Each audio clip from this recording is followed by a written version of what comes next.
हाँ, तो चलो विद्यार्थी मित्रों, कक्षा 9 हिंदी मीडियम विषय विज्ञान, लेसन 6 उत्तक। देखिए, आपने पिछले अध्याय में पढ़ा है कि सभी जीवित प्राणी या पौधे कोशिकाओं के बने होते हैं। एक कोश की जीवों में सभी मौलिक कार्य एक ही कोशिका द्वारा किए जाते हैं। जैसे कि अमीबा में एक ही कोशिका द्वारा गति, भोजन लेने की क्रिया, गैसीय विनिमय और उत्सर्जन क्रिया संपन्न की जाती है। लेकिन बहुकोषीय जीवों में लाखों कोशिकाएं होती हैं। इनमें से अधिकतर कोशिकाएं कुछ विशिष्ट कार्यों को ही संपन्न करती हैं, कार्यों को करने में सक्षम होती हैं। प्रत्येक विशेष कार्य कोशिकाओं के विभिन्न समूह द्वारा किया जाता है। तो कोशिकाओं के ये समूह एक विशिष्ट कार्य को ही अति दक्षता पूर्वक संपन्न करने के लिए सक्षम होते हैं। मनुष्यों में पेशीय कोशिका फैलती और सिकुड़ती है, जिससे गति होती है।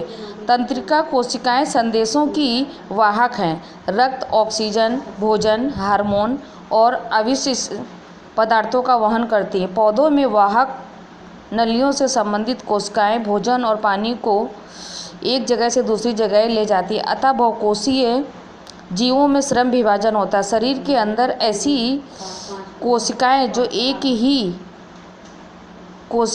एक तरह के कार्य को संपन्न करने में दक्ष होती हैं, सदैव एक समूह में होती हैं। इससे ज्ञात होता है कि शरीर के अंदर एक निश्चित कार्य एक निश्चित स्थान पर कोशिकाओं के एक विशिष्ट समूह द्वारा संपन्न किया जाता है। कोशिकाओं का यह समूह उत्तक कहलाता है।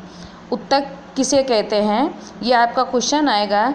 तो क्वेश्चन का आंसर यहाँ शरीर के अंदर एक निश्चित कार्य एक निश्चित स्थान पर कोशिकाओं के विशिष्ट समूह द्वारा संपन्न किया जाता है। कोशिकाओं का यह समूह उत्तक कहलाता है। ये अधिकतम दक्षता के साथ कार्य कर सकने के लिए विशिष्ट क्रम में व्यवस्थित होते हैं। रक्त, फ्लोएम तथा पेशीय उत्तक के ये उदाहरण हैं। वृद्धि अथवा योतक तथा स्थायी उत्तक। वृद्धि अथवा योतक तथा स्थायी उत्तक जंतुओं में कोशिका वृद्धि अधिक एक रूप में होती है। अतः जंतुओं में विभाजन तथा अविभाज्य क्षेत्रों की कोई निश्चित सीमा नहीं होती है।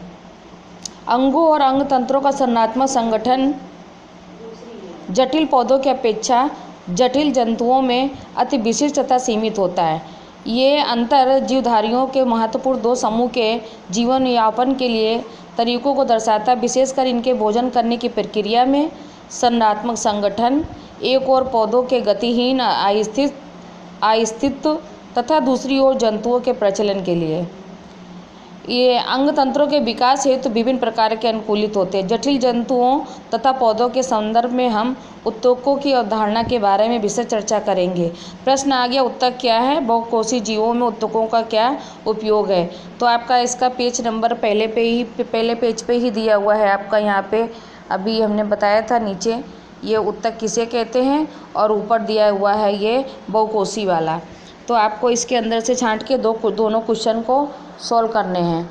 फिर देखिए, पौधों में वृद्धि कुछ निश्चित क्षेत्रों में ही होती है।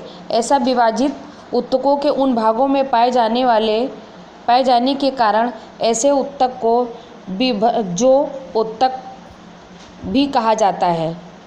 ये बिब्ब योतक किस भाग में स्थित है? बिब्ब योतक की उपस्थिति वाले क्षेत्रों के आधार पर इन्हें शीर्षार्थ, कैबियम या पार्श्विक तथा अंतर्विष्ट भागों में वर्गीकृत किया जाता है। बीज योतक के द्वारा तैयार नई कोशिका प्रारंभ में बीज योतक की तरह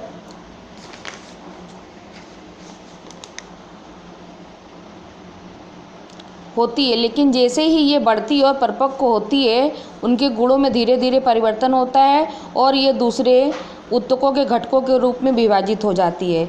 तो विद्यार्थी मित्रों, आप अपने अभी ऊपर यहाँ तक पैराग्राफ पढ़ा। इसके बाद देखिए परोह के शीर्षार्थ। परोह क्या होता है? तो शीर्षार्थ विभज्योतक जड़ों एवं तनों की वृद्धि वाले भाग में विद्यमान रहता है तथा वह इनकी लंबाई में वृद्धि करता है। तने की परिधि या मूल में वृद्धि पौष्प विभज्योतक कैम्बियम के कारण होता है।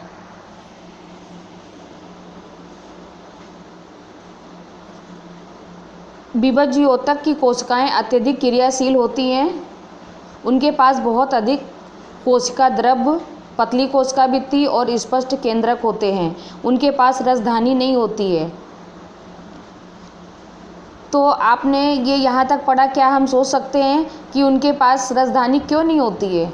कोशिकाओं पर आधारित अध्याय में उल्लेखित इस रसधानियों के कार्यों का ज्ञान अंदर प्राप्त करेंगे। स्थायी ऊतक किसे कहते हैं? स्थायी ऊतक किसे कहते हैं? विभज्योतक द्वारा बनी कोशिकाओं का क्या होता है? ये विशिष्ट कार्य करती और विभाजित होने की शक्ति को खो देती, जिसके फलस्वरूप ये स्थायी ऊतक का निर्माण करती। इस प्रकार एक विशिष्ट कार्य करने के लिए स्थायी रूप और आकार लेने की क्रिया को विभेदीकरण कहते हैं। विभज्योतक की कोशिकाएं विशिष्टीकृत होकर विभिन्न प्रकार के स्थायी ऊतक का विकास करती हैं। तो विद्यार्थी मित्रों, जितना हमने पढ़ाया है इसके अंदर जो क्वेश्चन आए हैं और जो पॉइंट भी बन सकते हैं उनको ध्यान से पढ़िए और क्वेश्चन को सॉल्व करिए और पक्की नोट के अंदर कंप्लीट करिए।